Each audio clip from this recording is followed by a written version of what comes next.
Okay.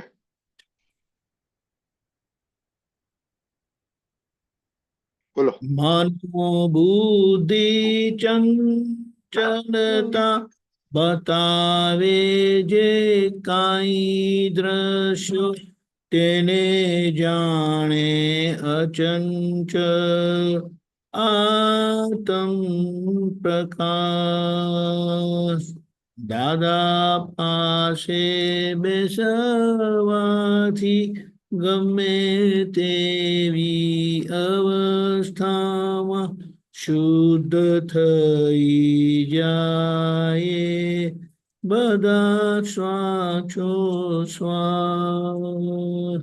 આપતો સ્વજન તો તેને રે કહીએ જેના પર મૂકી શકીએ આપણે વિશ્વાસ.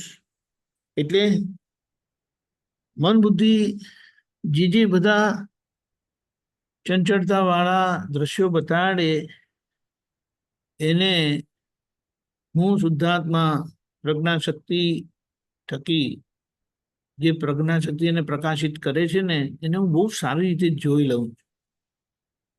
એટલે એને જેમ જેમ જોતા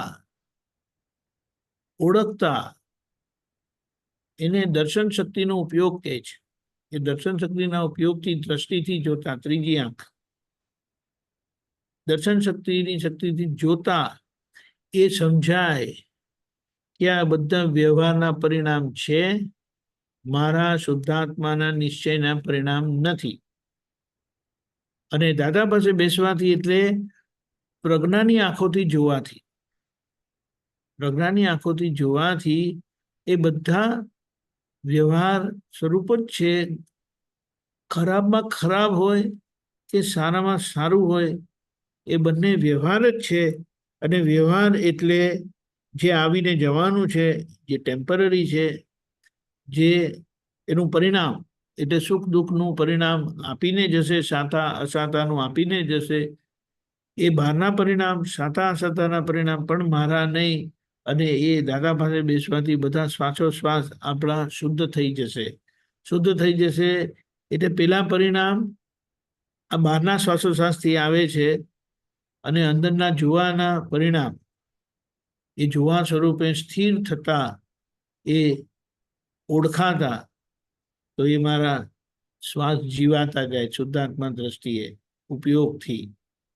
એટલે એ આપણને સમજણ પડતા ખાલી આ સાંભળ કરે ને તો આપણને આ સમજાતું જાય કે આ શું છે, આ શું છે, આ શું છે. અને એની પાછળ એને રિપેર કરવા, એને ચોખ્ખું કરવા, એને નોર્મલ કરવા, એને સીધું કરવા આપણી પાસે પ્રતિક્રમણ અને પ્રત્યાખ્યાનનો આખો પુરુષાર્થ આપેલો છે.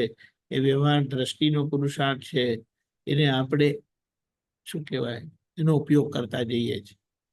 એટલે એનો લાભ લેવાનો છે. આખા દિવસ ચાલ્યા કરવા દો, દાદાને કામ કરવા દો.